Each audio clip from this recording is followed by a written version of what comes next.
Assalamualaikum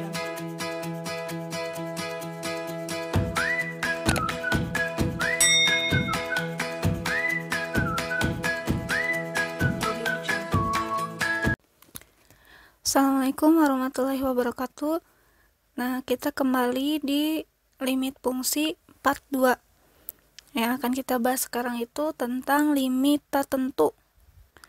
Ya, yang menghasilkan 0/0. Nah, caranya itu pertama pasti substitusikan, tapi ketika kita substitusikan ternyata hasilnya 0/0, nah maka ini belum selesai pengerjaannya. Maka kita harus faktorkan, ya, fungsinya kita faktorkan. Setelah difaktorkan kemudian kita sederhanakan. Nah, setelah disederhanakan baru kita substitusikan kembali. Nah, supaya lebih jelas kita langsung ke contoh soal nomor 1. Di sini ada limit x kuadrat ditambah 4x dikurang 5 per x min 1 untuk x mendekati 1. Nah, pertama kita substitusikan terlebih dahulu. Ya, kita substitusikan nilai x mendekati 1 ini kepada fungsi. Nah, maka didapat nanti x kuadrat berarti 1 kuadrat ditambah 4x. 4 kali 1 dikurangi 5. X dikurang 1 berarti 1 kurang 1. Nah, ketika kita substitusikan 1 ditambah 4, 5 dikurangi 5 itu 0. 1 dikurang 1, 0. Ketika disubstitusikan hasilnya itu 0/0. Maka ini belum selesai. Kita langsung ke langkah kedua, yaitu faktorkan. Nah, fungsi ini kita faktorkan. Nah, kita faktorkan. Jadi untuk mencari nilai limit ketika hasilnya 0/0 itu kalian harus sudah bisa menguasai faktorisasi, ya, pemfaktoran.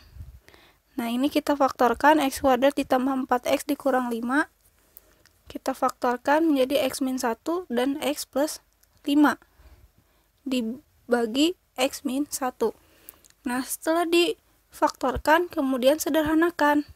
Di sini kan ada nilai yang sama, maka kita ini bisa coret x min 1 dan x min 1. Maka fungsinya itu tinggal x plus 5. Berarti limit x plus 5 untuk x mendekati 1. Setelah disederhanakan kemudian kita substitusikan kembali. Nah, maka nanti 1 ditambah 5, karena di sini x plus 5 berarti 1 ditambah 5 itu sama dengan 6.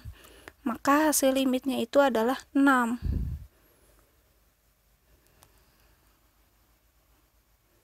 Kita langsung ke contoh 2. Pertama kita substitusikan. Nah, setelah kita substitusikan, ini untuk x mendekati negatif 2. Berarti negatif 2 kuadrat kita tambah 5x, berarti 5 kali negatif 2 ditambah 6 per x kuadrat, berarti negatif 2 kuadrat dikurangi 3x, berarti 3 dikali negatif 2, kita kurangi 10. Nah, maka nanti menghasilkan 0/0. Nah, ketika sudah 0/0 berarti ke langkah selanjutnya lagi, yaitu faktorkan. Nah, kita faktorkan kedua fungsi, didapat x plus 2 dengan x plus 3, kemudian x negatif 5 dengan x plus 2. Nah, kemudian kita sederhanakan. Di sini ada yang sama nih fungsinya. Maka ini kita bisa coret. Berarti nanti tinggal limit x plus 3 per x min 5 untuk x mendekati negatif 2. Nah, sekarang baru kita substitusikan kembali. Berarti nanti x plus 3, berarti x-nya itu negatif 2, berarti negatif 2 ditambah 3 dibagi x min 5, berarti negatif 2 dikurang 5, maka menghasilkan 1 per negatif 7. Nah, ini cara untuk menentukan nilai limit ketika bentuknya 0/0. Ya, jadi diingat kembali ketika disubstitusikan hasilnya 0/0, maka nanti langkah selanjutnya itu kita faktorkan, kemudian sederhanakan. Ya, ini sederhanakan, setelah sederhanakan substitusikan kembali. Nah, yang harus ditekankan itu di sini nih. Kalian harus sudah bisa memfaktorkannya supaya nanti ada nilai yang sama kita sederhanakan atau kita coret. Itu. Pertama itu kita wajib untuk substitusi. Karena ketika ada soal kita belum tahu hasilnya itu apakah 0/0, 0 per konstanta atau konstanta per 0. Nah, ketika nanti hasilnya konstanta per 0 atau 0 per konstanta, itu kan kita tidak perlu memfaktorkan seperti yang sudah dibahas di part ke-1. Itu ya, saya tekankan lagi untuk diingat, ketika nanti disubstitusikan hasilnya 0/0, maka langkah selanjutnya kalian faktorkan. Setelah difaktorkan, sederhanakan.